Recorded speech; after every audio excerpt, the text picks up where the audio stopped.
Hi there, I'm Pietro from the limited edition. If you're not familiar to this channel, this is the channel for those that are really passionate about watchmaking and specifically independent watchmaking. At the limited edition, we retail some of the most amazing artisan independent watchmakers. We've been blessed with a lot of collaborations along the way, and today is one of those days where we unveil the latest collaboration with one of the true hidden gems of independent watchmaking. So I'm here with my guests today to put things into context, to help you understand this limited edition that we're launching officially now as I'm speaking, and as I invite, of course, one of the most important people at the limited edition over the last 10 years, our editor, Johnny McElleron, based in Ireland. Johnny is also the editor of the Watch Press and is the founder and or the driving force behind the International Festival of Time. Been for a few years on the trot, one of the most inspiring independent watchmaking festivals and exhibitions. So Johnny, it's great to have you with us again. And how are you? Ciao, Pietro. Thank you for that really nice introduction, and it's really good to see you. And looking forward to a really interesting and enjoyable conversation today with one of, I know, and as you described, the brand Zeitwinkel as one of the hidden gems. I don't know whether it's people that you and I are so familiar with this brand. It just speaks to me, and I really been a big fan since the first time I ever laid eyes on the Zeitwinkel piece, and the whole story behind the brand. Everything about it just appeals. It's super authentic. They're in it for the right reasons. They're doing it the right way. Hype or overkill, if you like, you get some other brand that's all flash and there's stardust, if you like. But with Zeitwinkel, it's just I honestly just think that they're a wonderful, authentic brand, and very, very Swiss, very focused on the reasons behind they do everything with their watches. And so anyway, absolutely a lot of substance, very, very little hype, and a connecting word that in terms of Zeitwinkel could be value.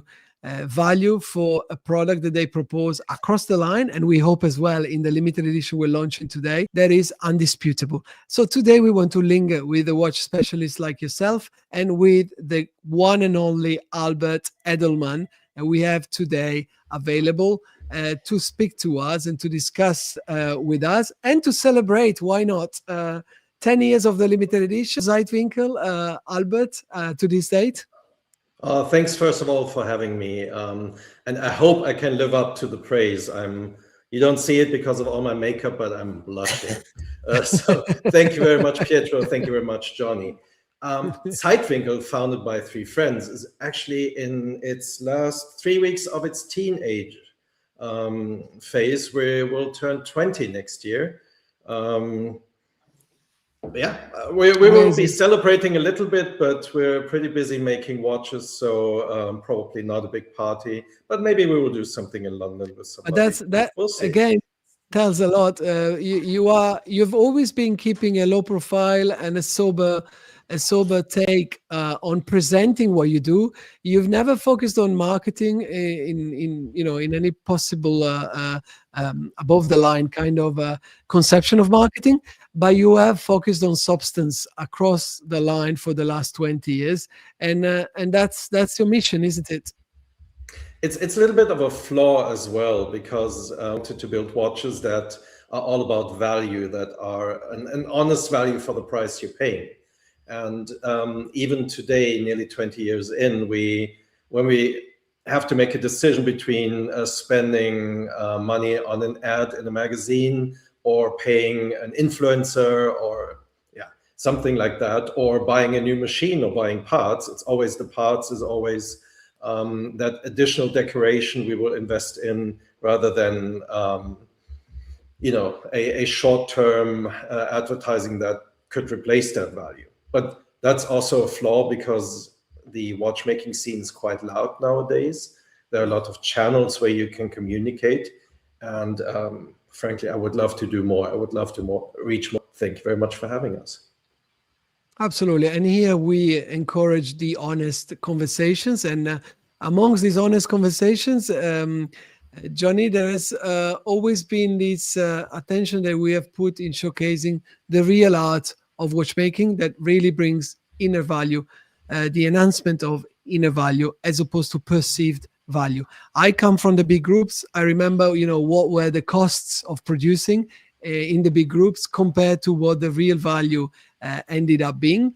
And in independent watchmaking, Johnny, we've always said there is a sort of self-protection for the artisans like Zeitwinkel, because if when you're selling a watch for 100, the inner cost to produce the watch was over 50, for example, this is already immensely different to what any possible volume business or volume brand out there. And Zeitwinkel embodied this approach a little bit, or a big bit. I would, unfortunately, because I come from the business side, and I fully understand how watchmaking is usually calculated, and we're failing miserably. It's what we're doing is actually what get me fired in any conglomerate. It's as simple as this. We're often very close to not making any money on a watch because we want to add that little detail, or we want to play around a little bit and try out things. And at 100 watches that we can currently make per year, or more precisely 100 movements that we can manufacture, every trial you do eats into your profitability as well as your production capacity. But we're not going to change it. We haven't changed it in 20 years, and we have no plans in changing it. Johnny, the editor perspective. I think when you're talking about the brands, there is an economy of scale that when you're producing multiple hundred movements, cases, finished watches every year, the cost of manufacturing comes down. And I think what Albert is discussing or touching on there is it's the economics of watchmaking. And it's, if you're trying to deliver which is exceptional value for money, and bearing in mind that what Zeitwinkel are creating are watches that are manufactured in Switzerland, that are not manufactured in-house, and most of the components are manufactured. Zeitwinkel is a manufactory.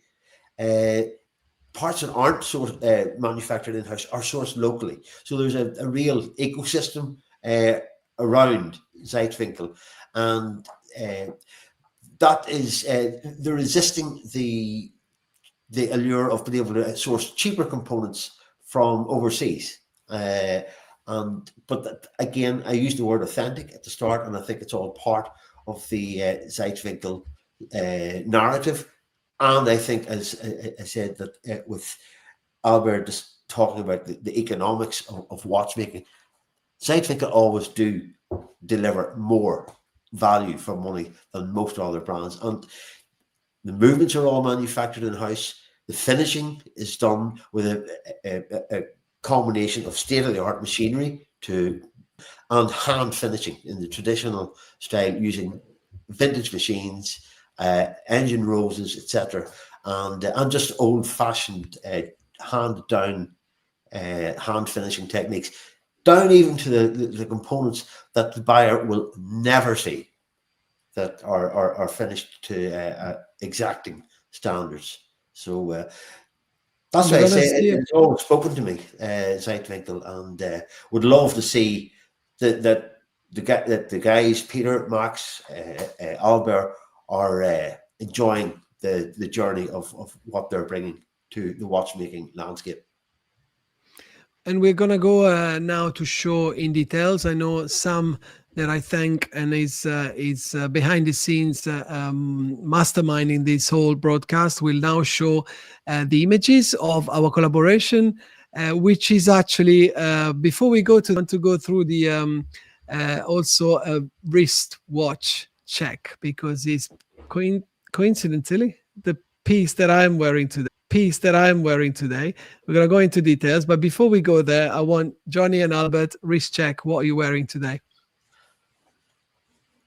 I am wearing my Louis Erard Vianney Halter Regulateur, which is a very special piece for me, and it helps to mark 10 years of friendship, working along with the great team at the limited edition, seeing where it's come from, and so it has a special place in my heart. Nice. Full disclaimer: I didn't know, Johnny, you were wearing exactly that watch. So I'm really pleased to see.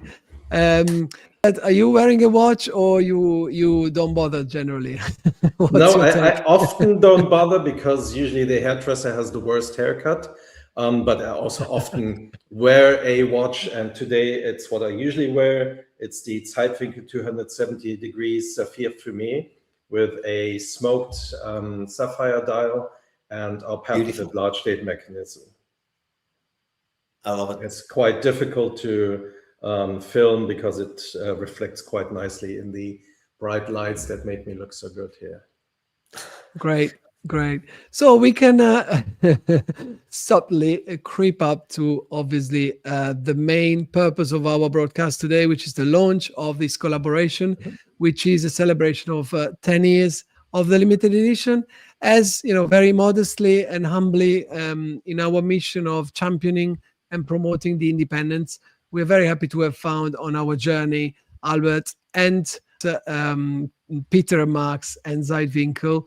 And today we unleash the 082 limited edition, 10 pieces in collaboration, of course, with Zeitwinkel. Is a truly Zeitwinkel piece. I want to say that from the creative perspective at the limited edition, we don't like to create an overkill link to us, to our corporate email or anything like that. We just like to subtly add some aesthetic, normally element that kind of define our image, which in this case is all about the contrast between the gold and the dark gray, which are the founding colors for the limited edition. And then we leave pretty much all the artistic line to be mastered by the masters, of course, by the brand. And in this case, Albert, you may comment on this. We wanted to create something that was not necessarily, of course, already a part of your core collection, but something that could add on a collection that was pre-existing, but with some elements that have not been seen before.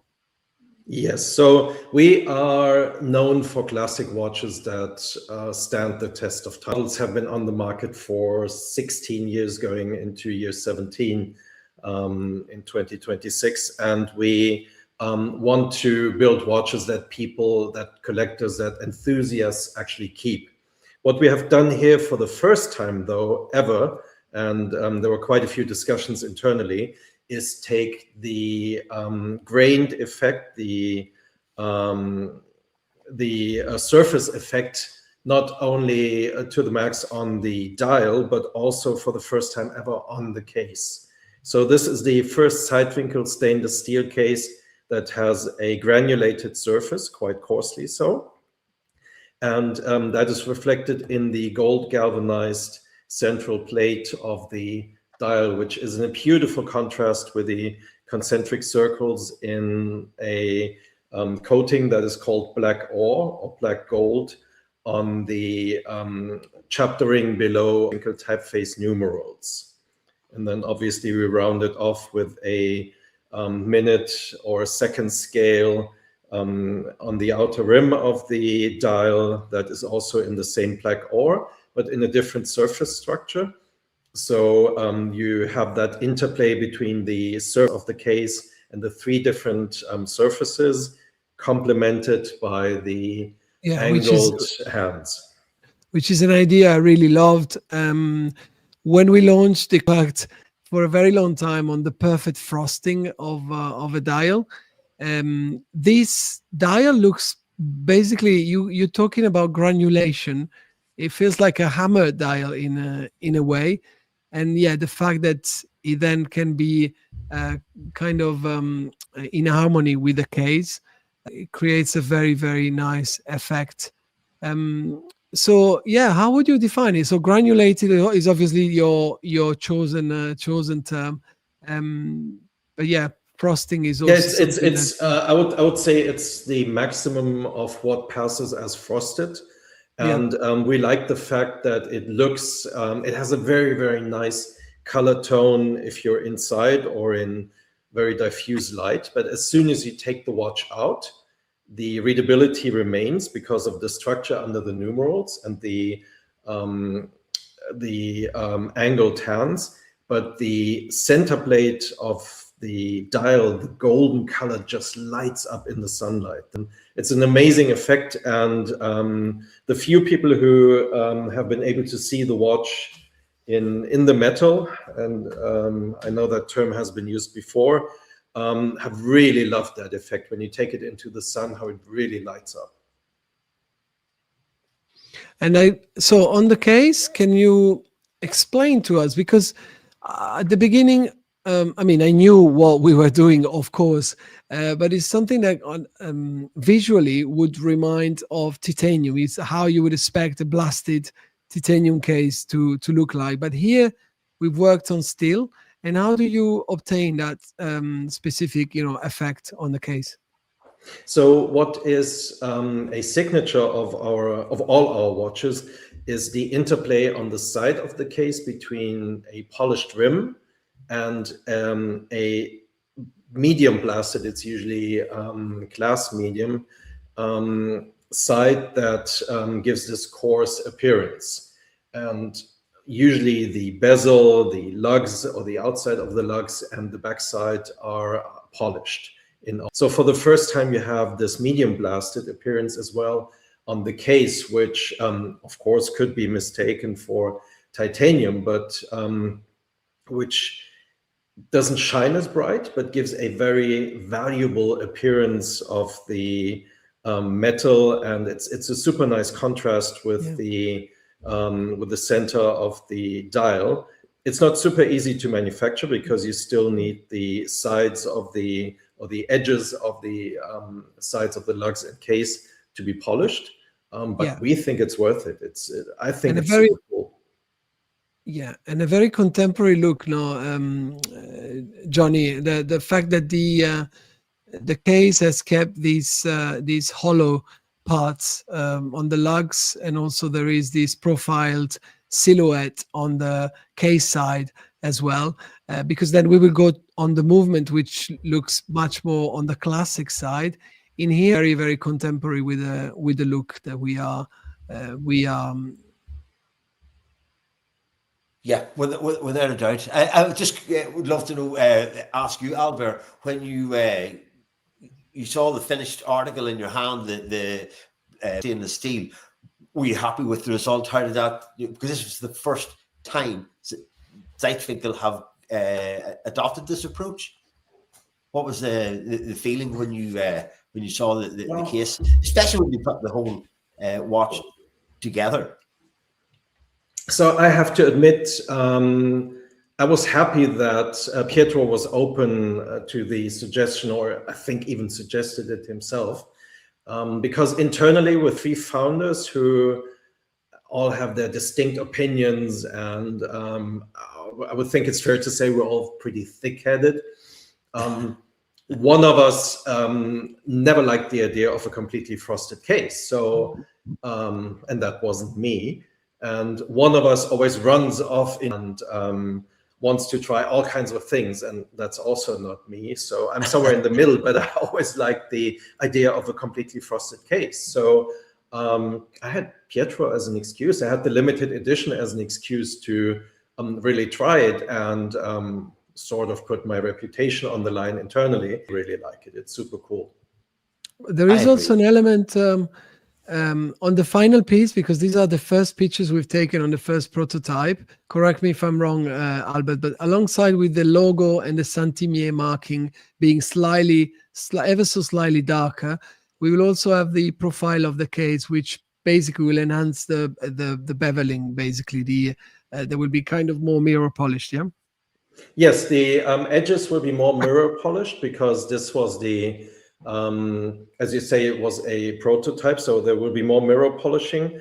And we decided altogether that it would actually look nicer to have the Zeitwinkel and the Saint-Imier not in white, but in a gray tone similar to the chapter ring, to build, to present more of a contrast to the gold when the gold lights up, because it's it basically disappears. It's overshadowed by the ray of light that the golden surface emits.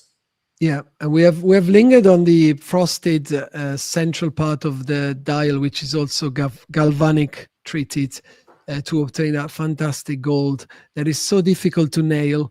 But it's exactly the reproduction of the limited edition gold color. Obviously, we are so attached to.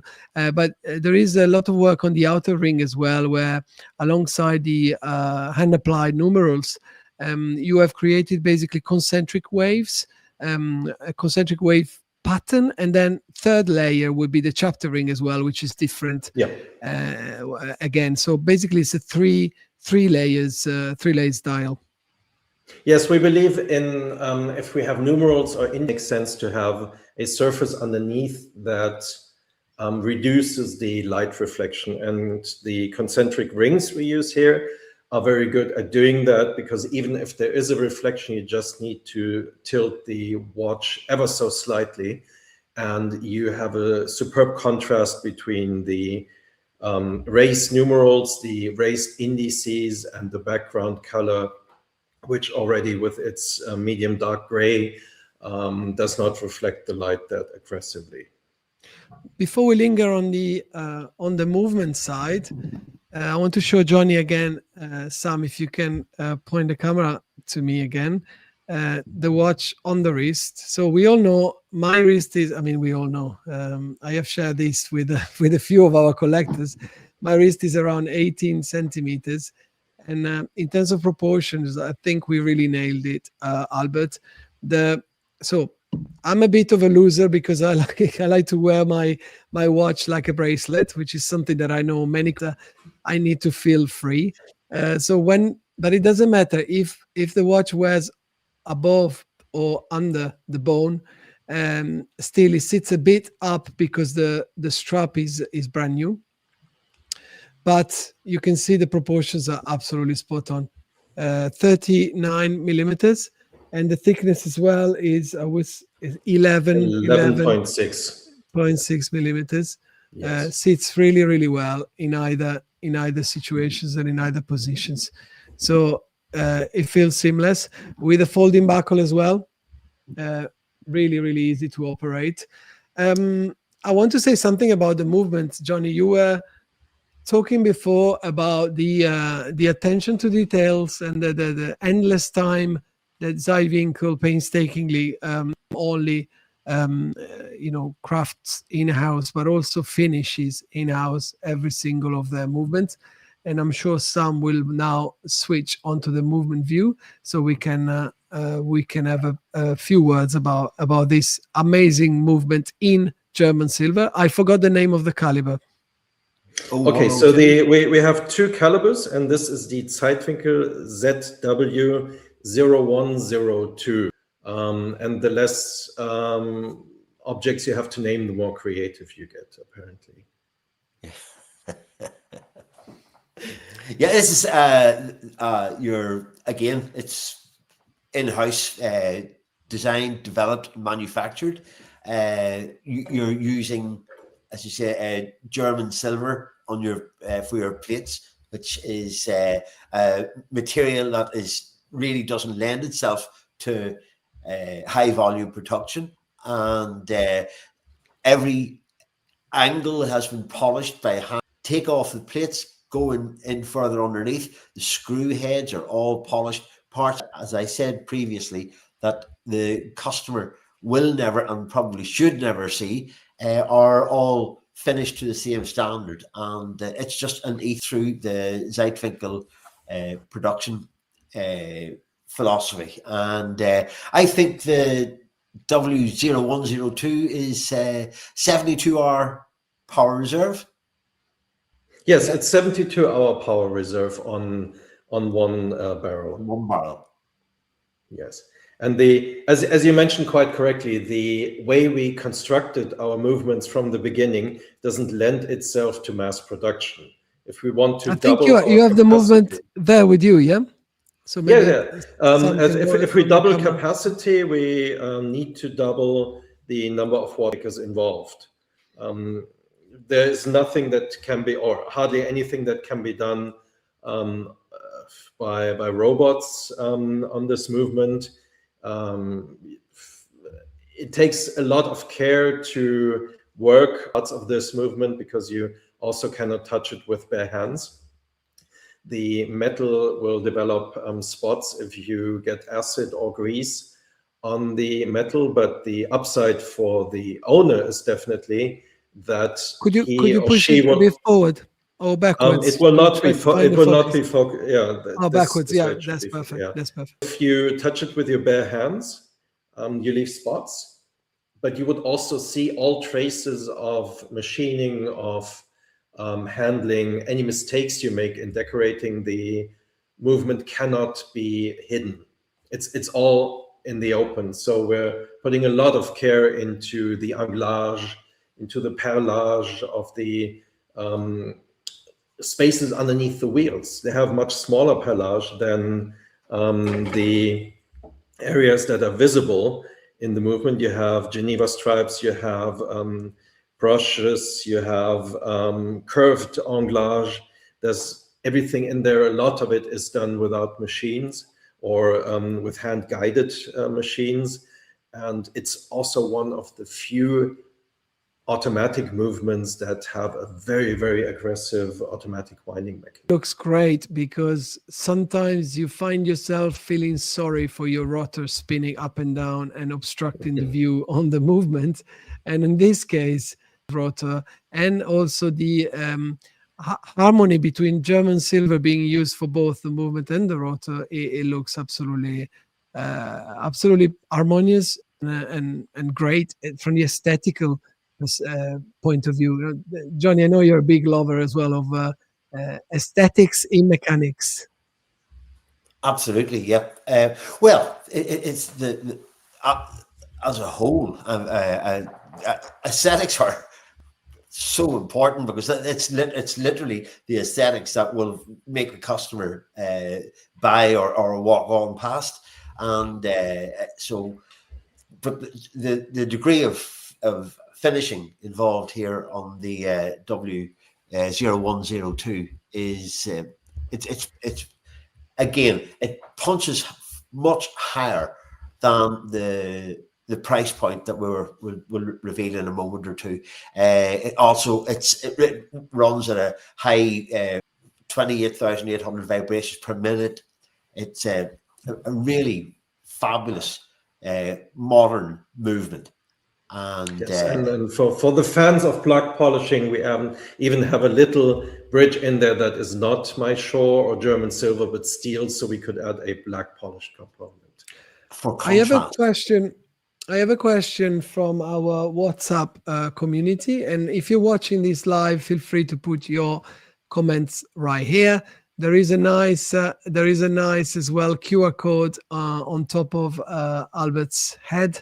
Where you can find the listing for the watch and find all the details and have a preview on the price, which is absolutely unbelievable for the value that is being offered. The question is from the WhatsApp community. Developing a in-house caliber is a long journey, and you go through the trials and tribulations. Even for big groups, it takes years to then not be completely sure about the chronometrical results at the end, because any machine, every caliber works in different ways and performs in different ways. So with your caliber, what is the chronometrical performance you're sitting on? Is it satisfactory to you? Is it something you're working on? Where do you stand? So first of all, it took us 3 years to finish the development and prototyping phase of our movements. And that, as you said, was quite a ride. We underestimated just about everything. And a lot of the professionals who were with us part of the way, professionals also underestimated it. But it's been running for 16 years now, and it's been running very nicely there. But we don't need to do anything to improve it. There might be modifications in the future, and obviously you'll be one of the first to hear it here. However, we don't need to do anything to improve the chronometry. We state the chronometry is between -2 and +8, but very often it's in a tighter frame. However, the actual point where that hits is dependent on the user, how they wear their watch. So sometimes you need to just shift the central point of the chronometry. We can now unveil the price, which will be 14,900 Swiss francs, excluding regional taxes, for this 10 pieces limited edition of a festival of an explosion of in-house manufacturing crafting ability. Johnny, and because the question comes natural, on the market at that price, you're not even guaranteed to be able to find anything that is remotely in-house in all its aspects. You would be quite content to find a good watch with a restored or refurbished or refreshed existing caliber movement outsourced. So how does this sit to you in terms of value, this proposition?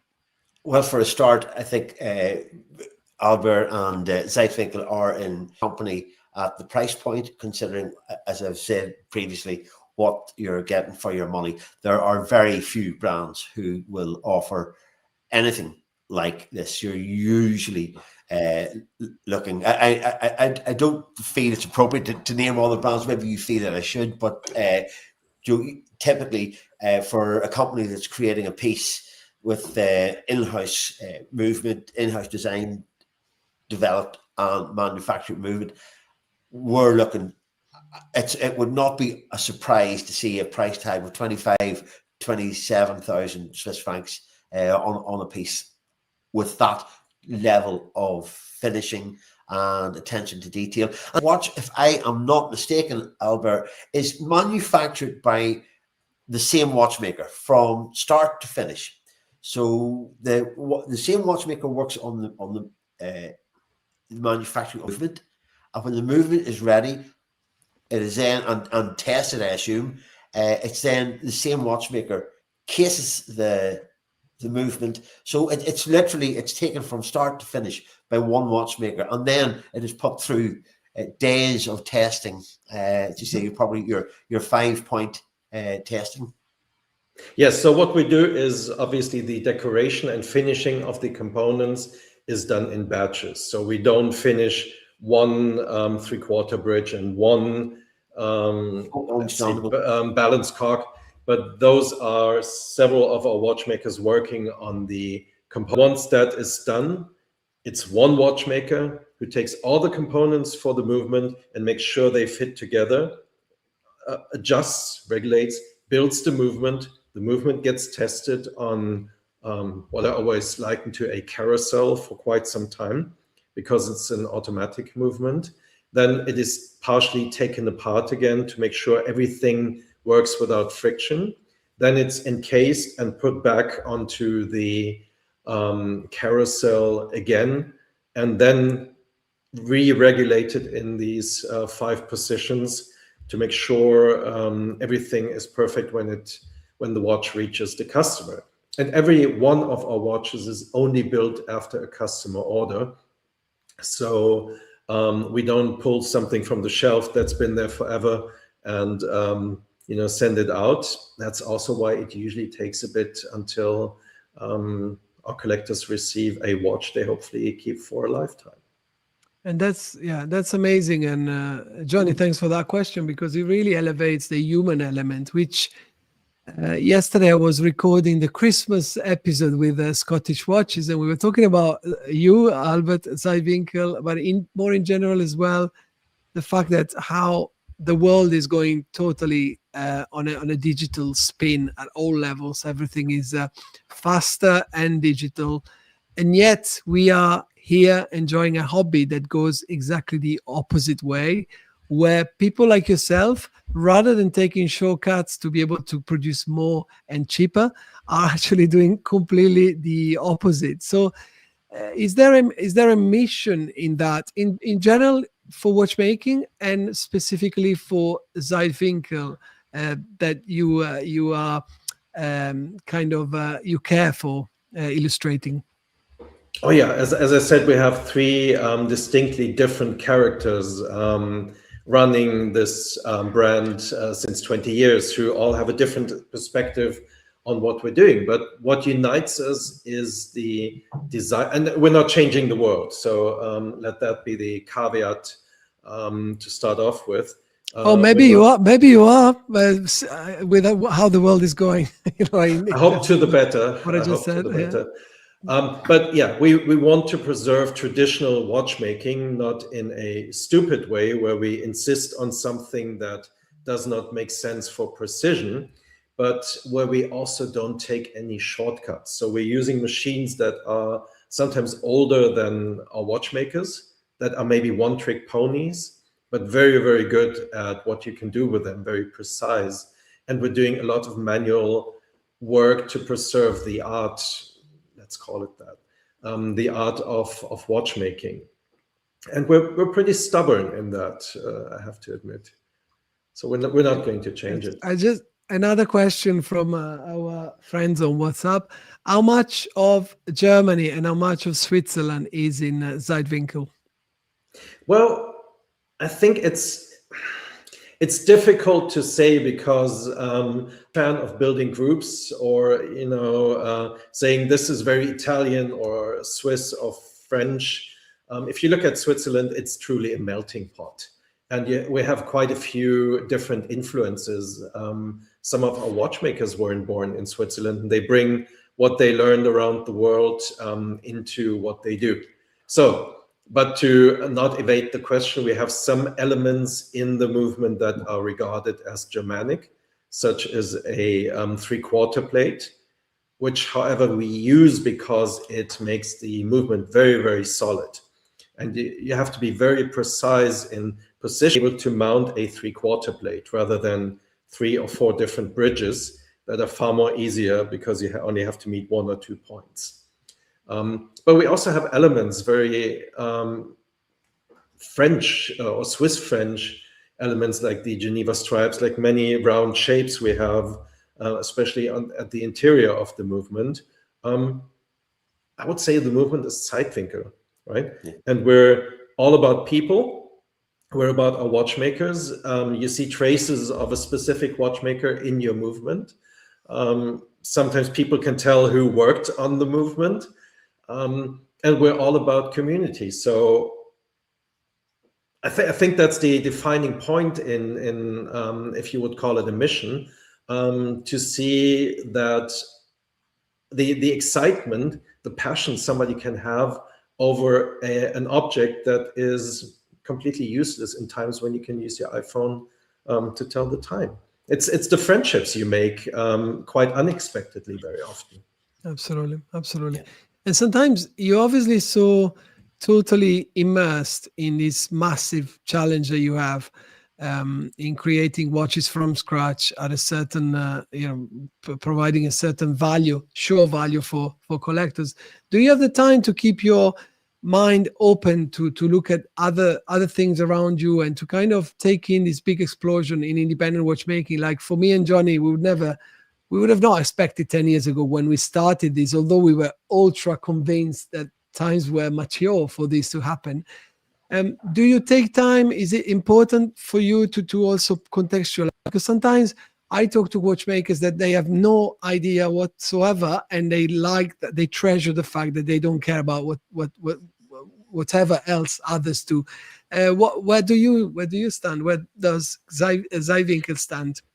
Well, we believe that it makes sense to have a very good network and I would say friendships with other brands. And apart from the influences we get from the few hours every year where we don't talk about watches, or we don't work with anything related Zeitwinkel, we spend a lot of time with other watchmakers, other independent brands. We look at what they're doing, and we appreciate what they're doing. And if you look at, for example, Garrick, or some Kudoke, you mentioned Kudoke, and many other independents, they all manage to get part of their personal character, of their passion, expressed in a timepiece. And you mentioned two watchmakers that make value as a fundamental asset of their proposition as well. I like that.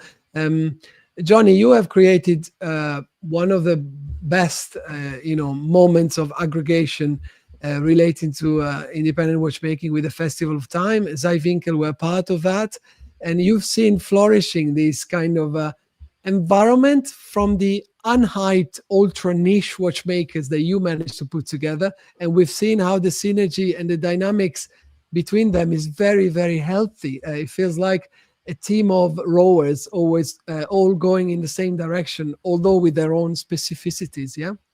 Yeah, absolutely. And Albert has just touched on something that has been a mantra of mine since we started doing live streams many years ago, Pietro, and that I've always believed that certain watches could only come from a particular watchmaker, that they are an expression of, or an extension of, that watchmaker's personality, and we see that, and it's nice to hear that being verified by Albert. And yet we're looking at images of a wonderful image of the medieval museum in the ancient city of Waterford, where we've had 3 of the Festival of Time, and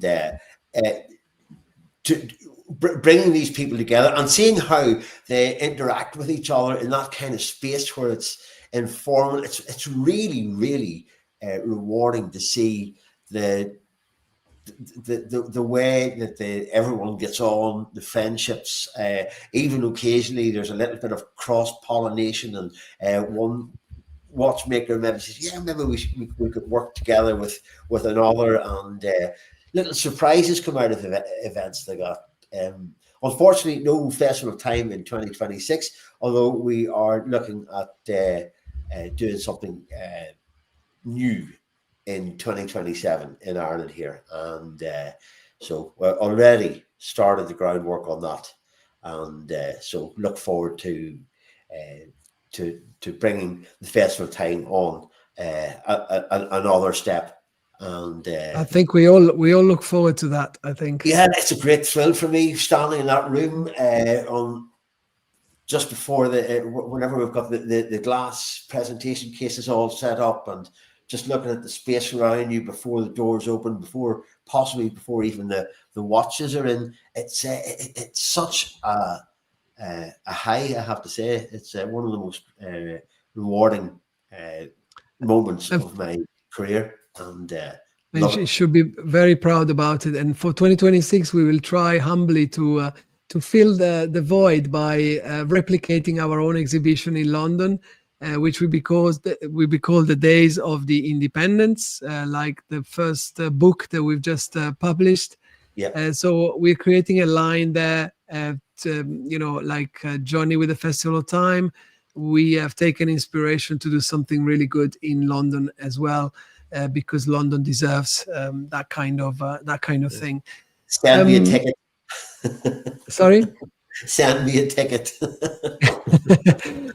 will. The 2025 edition of Days of the Independence in London was in the Lansdowne Club in London, was absolutely a spectacular success. What a buzz in that room all day long. It never let up. It was. Thank you. Brilliant. Thank you. It was a privilege for all of us, like it was a privilege today to spend this meaningful time together, showcasing a limited edition again that, like everything, we try not to just churn out another limited edition for the sake of, being commercial.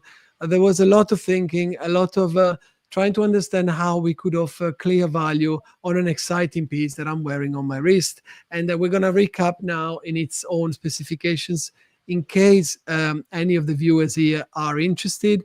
These are all the technical specifications, the Zeitwinkel 082 for the limited edition, made in 10 pieces in blasted stainless steel with beveled edges, which come in the final version with a whole array of incredible details, 39 millimeters by 11.6 for the case itself, featuring the fantastic in-house manufactured ZW0102 by Zeitwinkel with a 3-layer handmade dial as well. So this is all topped up also with a top class strap that we have paired with the color of the case. If you wish to get your piece on a different strap, you just have to let us know. We will make it happen for you. This comes with the manufacturer's warranty, and we top that up with our own limited edition warranty as well. So if you're interested, just get in touch with myself, with Peter, with Johnny, or with Nabil, who's just joined our team as well as the head ambassador of the limited edition showroom in London, which will open very soon. So I have let out some of the worst known secrets in the market, in the industry. Just take it as it comes. But let me thank all of you for watching this. We don't take it for granted. We are having incredible feedback on the YouTube channel that is getting from strength to strength. And I can't quite believe people hold on to our broadcast for a very, very long time. We can observe that in our analytics. And it's all because of the great people that we have the pleasure to host, such as obviously Johnny being with us for 10 years, coping with us and giving a lot of his insights, knowledge and wisdom related to the world of independent watchmaking, and not only. And of course, the stars are the watchmakers, the people that have put their life on the line to pursue a mission that is completely, slightly out of time and completely anachronistic for the majority of the people around the world. For those that really take the idea that it's one of the most meaningful ways to support human values and humanity and crafts in general. So it's a privilege to have had you, for having you today with us, Albert. Thank you Johnny, very much. Thank you. Thank you very much. Anything we need to add, please feel free right now. Wow, you said it best. Thank you very much. Absolutely. And for me, the 10 years has been a blur. And it's fantastic to see it being celebrated and with such wonderful collaborations. And boy, I really hope the 082 limited edition rolls out. It really ought to. It's beautiful. Thank you very much, gentlemen. And I'll see you very, very soon. Thank you very much. Take care. Bye.